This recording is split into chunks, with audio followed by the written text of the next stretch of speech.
Alors, bonjour à toutes et à tous. Bonjour à toi qui viens de me rejoindre sur ce live. Je te remercie beaucoup d'être fidèle au rendez-vous. Ça fait plaisir.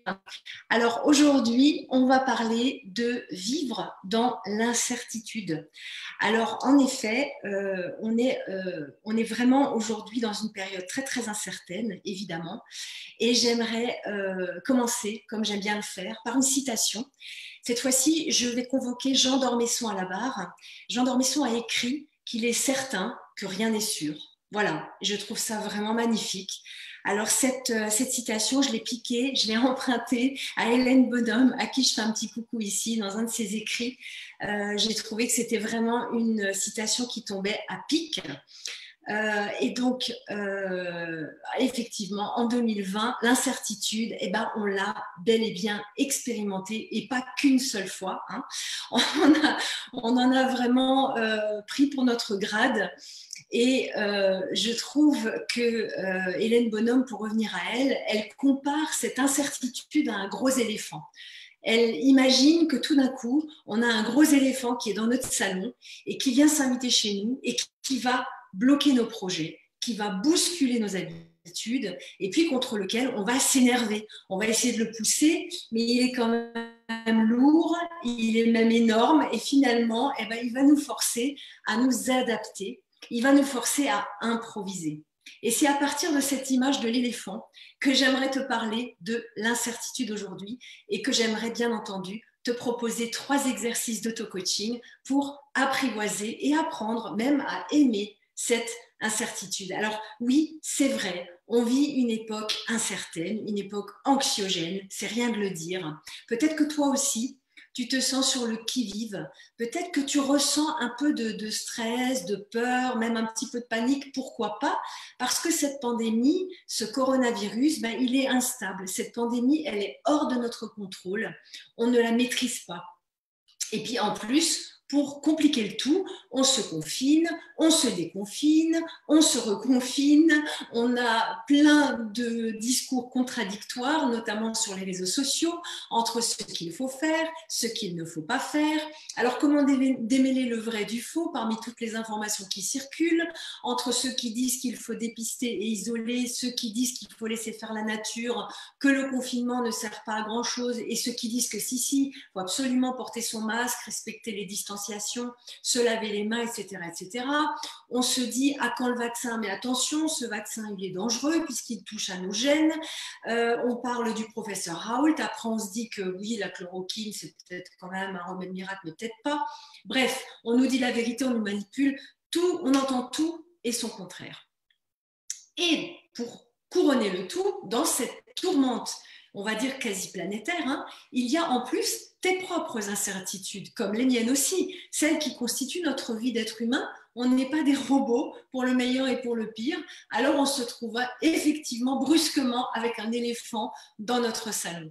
En fait, c'est un petit peu comme quand tu as déménagé, tu sais, la première fois, tu es complètement paumé, tu ne trouves plus tes repères, tu ne sais pas où est le boulanger le plus proche et tu dois tout retrouver, tu dois tout reconstruire. Ou alors, si malheureusement tu as dû faire face à un deuil ou si tu as perdu un emploi, ton emploi, pardon, eh ben, c'est ce sentiment d'impuissance que tu as pu ressentir. Eh bien, c'est ça qu'on ressent en ce moment. C'est ce sentiment de perte de contrôle, d'impuissance dans cette situation très incertaine. Alors, comment, et c'est ça toute la question aujourd'hui, que j'aimerais partager avec toi, comment vivre dans des temps incertains, comment vivre avec cette incertitude? Eh bien, la clé, tu t'en doutes, ce n'est pas d'éliminer l'incertitude, de toute façon, on n'y arrivera pas.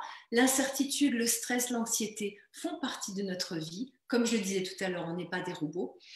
Donc, en gros, et pour reprendre mon image de l'éléphant que j'aime beaucoup, ça ne sert à rien de t'acharner contre lui, de toute façon, il est beaucoup plus fort que toi. Alors, plutôt que de t'énerver, de t'impatienter et finalement d'angoisser, je t'invite à accroître ta résilience en étant justement enraciné, ancré au milieu de ces événements bas stressants et incertains. Alors, comme je suis coach professionnel de vie et que c'est quand même quelque chose que j'utilise énormément dans mes coachings, j'ai envie de revenir sur 3 pistes, 3 exercices d'introspection que je partage quand ça s'y présente avec mes coachés et que je partage beaucoup en ce moment. Évidemment, le contexte aidant. Et ce sont ces 3 exercices que je veux partager aujourd'hui dans ce quart d'heure avec toi. Alors, la première piste, c'est vis pleinement cette incertitude. Alors, ce que je veux dire par vis pleinement, quand tu ressens de l'incertitude, du doute, de l'anxiété, ta première réaction, probablement, ça va être de chercher à faire disparaître cette sensation, cette émotion parce qu'elle est dérangeante. Alors, soit tu vas la nier, soit tu vas changer d'occupation, tu vas par exemple te distraire en faisant des achats ou en démarrant une série ou en allant sur Internet ou sur les réseaux sociaux. Ou alors, pire, tu vas ouvrir la porte du placard ou la porte du frigo pour te réconforter avec de la nourriture. C'est des mécanismes qu'on connaît tous. Hein. Eh bien, moi, ce que je t'invite à faire, au lieu de fuir, au lieu d'éviter cette sensation, au contraire, je t'invite à l'accueillir. Accueille cette incertitude et vis-la pleinement. Alors, comment faire hein? Pour ça, tu vas essayer de la ressentir physiquement dans ton corps. Et tu vas te demander où cette incertitude, où cette anxiété, où ce malaise se situe dans mon corps. À quel niveau il s'exprime. Est-ce que j'ai mon cœur qui s'accélère? Est-ce que j'ai la respiration un peu coupée? Est-ce que j'ai l'estomac noué? Est-ce que j'ai une boule dans la gorge? Accorde-lui de l'attention et mets-y même une pointe de curiosité. Accompagne ce ressenti pendant quelques instants. Tu n'as pas besoin d'y rester des heures. Reste avec cette émotion dérangeante de l'incertitude. Un peu comme si tu accompagnais, si tu prêtais une épaule à un ami qui pleure. C'est la même idée. Et cette habitude de t'autoriser, de t'inviter à ressentir l'incertitude et le stress, eh bien, tu vas constater qu'elle est transformatrice. Chaque épisode, chaque nouvelle bouffée d'anxiété va être pour toi l'occasion d'être présente ou présent, bien sûr, à toi-même. Et elle va être pratique, une opportunité de créer une nouvelle relation avec cette expérience de l'incertitude. C'est pour ça que je t'invite vraiment à être dans ce moment-là, à l'accueillir et non pas à l'éviter. Donc, non pas à céder à ton premier instinct, mais à te poser et à essayer de comprendre ce qui se passe en toi. C'est la première piste. La deuxième, c'est renonce à ce que tu sais. Alors là, pour t'entraîner à vivre avec l'incertitude, la deuxième piste que je te propose, elle est assez déconcertante. J'en suis consciente. Il s'agit de laisser tomber tes certitudes. Quand tu es à l'aise avec quelque chose, eh bien c'est le moment d'y renoncer. Ce n'est pas un message qu'on entend tous les jours, donc prête-y attention. Quand tu penses savoir quelque chose, eh bien c'est le moment de le laisser de côté et de voir les choses avec un regard neuf.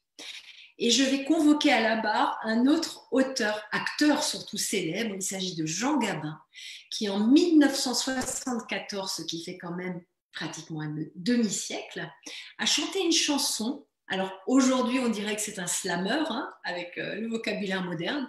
Il a chanté une chanson qui s'appelle « Maintenant je sais ». Et si tu t'en souviens, si tu la connais ou si tu l'as entendue, tu sais que le paragraphe de conclusion, le couplet de conclusion, c'est « Maintenant je sais qu'on ne sait jamais. C'est tout ce que je sais, mais ça, je le sais. » Eh bien, voilà, c'est exactement cette idée que je t'invite à expérimenter pour toi-même. Par exemple, soyons concrets, pense au nombre de fois où tu crois savoir comment les autres devraient faire. S'entraîner à vivre avec l'incertitude, c'est laisser tomber ce genre de certitude, celle qui nous pousse à croire qu'on sait ce que les autres doivent faire. Autre exemple encore plus concret, les objets qui nous entourent, on les regarde à peine. S'entraîner à vivre avec l'incertitude, c'est regarder aussi les choses, un peu comme si c'était la première fois, avec de la curiosité, de la gratitude, de l'émerveillement, pourquoi pas. Et au moment où tu penseras savoir ce qu'est l'incertitude, jette aussi cette pensée, jette cette croyance. Alors tu vas me dire, qu'est-ce qu'il reste, hein? On a accueilli le sentiment d'incertitude, on a appris à vivre avec cette incertitude et on apprend même à vivre sans elle, en tout cas sans nos croyances là-dessus. Il reste l'impermanence. Et c'est la troisième piste que je te propose. Aime l'impermanence. L'impermanence, c'est ce flux constant et incertain qui nous balance et nous ballotte, qui n'a pas de passé, qui n'a pas de futur. Pourquoi? Parce que l'impermanence, c'est l'instant présent. Et aimer l'impermanence, c'est se tourner vers l'instant présent et trouver la beauté qu'il contient. Quand tu seras resté dans cette sensation d'incertitude qui est gênante, qui est malaisante, diraient les jeunes, pendant un certain temps, et quand tu l'auras plus ou moins apprivoisé, hein, on est toujours dans un essai-erreur, rien n'est jamais acquis, mais tu vas tenter de t'en approcher, eh bien tu vas réaliser qu'en réalité, tu ne peux pas connaître l'inconnaissable, tu ne peux pas savoir de quoi sera fait l'avenir, tu ne peux pas connaître la destination avant d'être arrivé. Donc, au lieu d'être effrayé, anxieuse ou anxieux, mal à l'aise avec cette incertitude qui nous enveloppe de manière très prégnante en ce moment, concentre-toi sur ce que tu as réellement devant toi. Et c'est ce qu'on appelle la connexion avec le moment présent ou l'instant présent. Regarde l'espace physique qui t'entoure. Ressens l'énergie de cet espace. Alors, quand je parle d'énergie, je parle aussi bien d'énergie qui est en toi que cet espace fluide autour de toi qui est occupé par des objets, de la lumière, mais aussi des personnes, des sons, du mouvement. Il y a tellement de belles choses à remarquer autour de toi.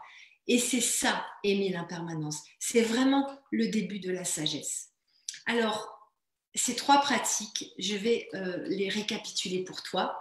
C'est vis pleinement l'incertitude, c'est renonce à ce que tu sais et c'est aime l'impermanence. Ce sont des pratiques d'introspection que j'utilise dans mes coachings, que j'utilise aussi à titre personnel, bien sûr. Elles sont à répéter comme toute nouvelle habitude jusqu'à devenir des routines. Et tu sais à quel point j'aime les routines. Pour moi, des routines, c'est des changements en profondeur qui se font en douceur. Certaines routines sont plus complexes que d'autres, effectivement. Certaines sont plus simples, mais elles sont toujours puissantes, même si rien n'est jamais certain. Alors, je te quitte avec une dernière citation du maître du bouddhisme qui a un nom totalement imprononçable, mais je vais m'y atteler quand même. Il s'agit de Chögyam Jumba Rinpoche, qui est décédé il y a quelques années déjà. Ce grand sage, ce grand maître du bouddhisme tibétain disait « Nous sommes toujours en transition. Si vous pouvez simplement accepter ça, vous n'aurez aucun problème. » Vous pouvez toutes et tous, toi comme toutes les apicultrices et apiculteurs qui me suivent, retrouver cette vidéo sur mon site The Happiness Factory ainsi que sur mes réseaux sociaux. Merci de t'abonner à ma chaîne YouTube si cet épisode t'a plu et je te dis à très vite. Bye bye. Non, ça ne veut pas. Voilà.